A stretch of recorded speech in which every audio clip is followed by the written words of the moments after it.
التطبيق ديال امينو، التطبيق اللي غادي يتحول من تطبيق ديال الدراري الصغار لكابوس وكيهدد السلامه ديالهم. فالا كان ولدك ولا خوك الصغير عندهم التطبيق هذا غادي تنستاليه دابا من التليفون ديالو، حيت بسببه تقدر تدمر الحياه ديالو، حيت التطبيق اعمق مما كتخيل. في هذا الفيديو ما غنقول لك دير لا لايك لا اشتراك، فقط خليك معايا وركز مزيان حيت غنكشف لك الاسرار ديال التطبيق هذا.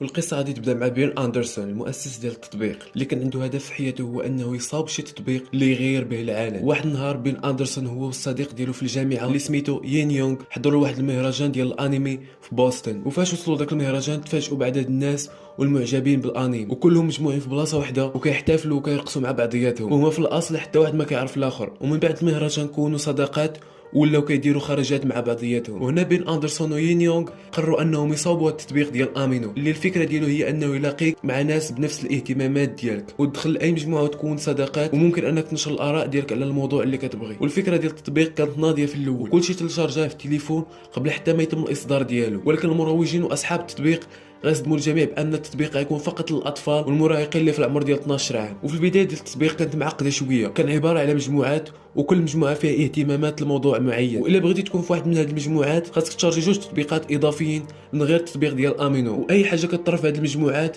كتكون مراقبه من طرف المسؤولين والمطورين، وكل شيء كان تحت السيطره. وفي ذاك الوقت كان المتوسط ديال استخدام التطبيق هو 60 دقيقة، يعني كان رقم اللي كبير بزاف. فيسبوك في ديك الوقت متوسط الاستخدام ديالو كان غير 50 دقيقة، يعني فات حتى فيسبوك في مدة الاستخدام، حيت التطبيق جاب واحد الفكرة اللي جديدة وكل شخص بغى يجرب يتعرف على الاشخاص اللي كيشبهوه في الاهتمامات ديالو ويمكن حتى يتلاقى معاهم في ارض الواقع. والشركة بدات كتطور في التطبيق، واول حاجة دارت هي انها لغات الفكرة ديال التطبيقات الاضافية، وبهكا من خلال التطبيق ديال امينو كيخول لك تدخل اي مجموعة بغيتي من غير انك تشارجي دوك التطبيقات الاضافية، ولا اي مستخدم قادر انه ينشأ المجموعة ديالو، وبهكا ولا العدد ديال المجموعات اللي كاينين في التطبيق هو 250 ألف مجموعة، وكل منشئ ديال شي مجموعة غيكون هو المسؤول على دوك المنشورات والتعليقات اللي في المجموعه. كما كنعرفوا ان كل المستخدمين ديال التطبيق كلهم اطفال ومراهقين، يعني اي شخص في العمر ديال 10 سنين 12 عام ممكن انه ينشأ مجموعه ديالو ويتحكم في اطفال مراهقين بحاله، يعني مراهقين كيتم التحكم بهم والاداره ديالهم من طرف مراهقين بحالهم. وفي سنه 2021 بين اندرسون غادي يتخلى على التطبيق وغادي يخليه غير لصاحبه يين يونغ، وهنا غادي تكون النقطه ديال التحول ديال التطبيق وغيولي عباره على فوضى، والتطبيق غادي يتعرض لاختراقات وغينتشروا فيه البوتات، وهنا غادي يولي خطير على الدراري الصغار، حيت دوك البوتات كيصيفطوا شي ميساجات عشوائيه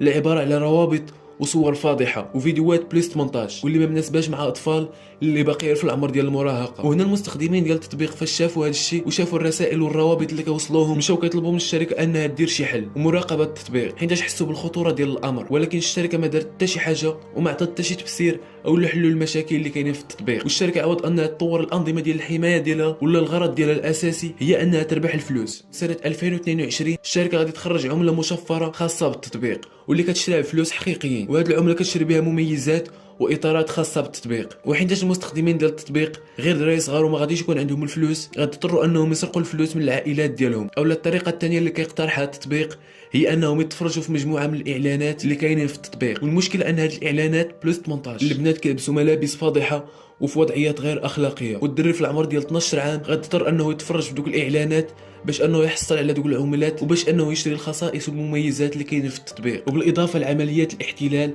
اللي كيطروا في التطبيق بحال المنصه ديال تاب جوين اللي كتكافئ المستخدمين بعمولات مقابل مهام اللي عباره على اسئله شخصيه بحال الاسم والبطاقه المصرفيه ديالهم او الاسم الكامل ديالهم ومعلومات كتخص العائله ديالهم واللي كتعتبر معلومات شخصيه. وفي 2021 لجنه التجاره الفيدراليه غوصلوا مجموعه من البلاغات على هذه المنصه ديال تاب جوين واللي كانوا كيواعدوا المستخدمين ديالهم انهم غادي يحصلوا على فلوس وعمولات من ديك المنصه، وهذه المنصه تم النصب عليهم وخداعهم. وبالرغم من هذا الشيء كامل التطبيق ديال امينو كان كيساند وكيدعم هذه المنصه هذه وكيدير لها اعلانات في التطبيق ديالها. وفي هذه الاواخر التطبيق غادي يخرج على السيطره وما بقاش مراقب من طرف العملاء والمطورين، وهنا غادي يولي التطبيق سهل للاختراق، وهنا غادي تطرا مجموعه من الاختراقات ولاو المستخدمين كيتعرضوا لمجموعه من العمليات ديال النصب والاحتلال. وفي هذا الوقت بالذات حيت ما كانتش مراقبه حتى الناس الكبار والبالغين اللي فوق من 18 عام ولاو قادرين يصاوبوا كونت وهمي ويدخلوا لهذه المجموعات ويتواصلوا مع الدراري الصغار، ولاو الاطفال كيوصلوهم رسائل من طرف هاد الاشخاص هاد ولا عباره على تهديدات ورسائل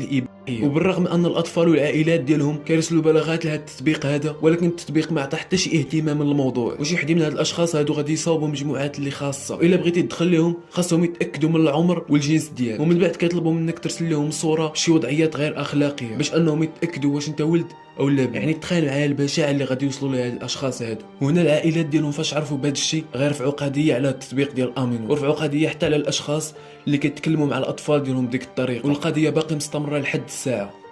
سوا الخوت، هادشي ما كان في هذا الفيديو هذا. فرد البال لولدك ولا خوك الصغير اش من التطبيقات كيستخدم لا يكون حتى هو ضحيه بحال هاد الاشخاص هادو. وهادشي ما كان في هذا الفيديو هذا. الا عجبك الفيديو ما تنساش معاك داك اللايك واشترك في القناه باش يوصلوك الفيديوهات الجايين، وكنصحك تدخل تفرج في الفيديوهات اللي فاتوا. و بيس. يوتيوب واحد البلاتفورم اللي اي واحد فينا كيدوز فيها اغلب الاوقات ديالو، يا اما كيتفرج في قنوات طبخ جيمنج ولا فيديوهات تعليميه، ولكن في جانب اخر كاينين فيديوهات غراب ومرعبه، والبعض منهم جايين من الدار طويل. بحال في واحد الفيديو كيبان لنا واحد الشخص شاد واحد الجمجمه وكيشرح للناس كيفاش انهم يجبدوا الجثه من القبر، وجالس كيشرح كيفاش كيكون القبر من الداخل، وكيقول لهم الا بغيتوا تجبدوا الجمجمه خاصكم تخشيو جوج صباع في العينين ديال الجثه. يعني فيديو ما فيه ما يتشاف. وهنا كنطرحوا واحد التساؤل، هو كيفاش يوتيوب كتسمح بحال هاد الفيديوهات يبقاو في البلاتفورم ديالها؟ داكشي علاش في هاد الفيديو غندوي لكم على اغرب الفيديوهات اللي كاينين في يوتيوب. غير هو قبل كنبغي ننبه الناس اللي كيتفرجوا، الا كان العمر ديالك اقل من 18 عام ما نصحكش تفرج في هذا الفيديو. الفيديو راه كاين في القناه ديالي في يوتيوب، سوا دخلوا تفرجوا فيه وتهلاو.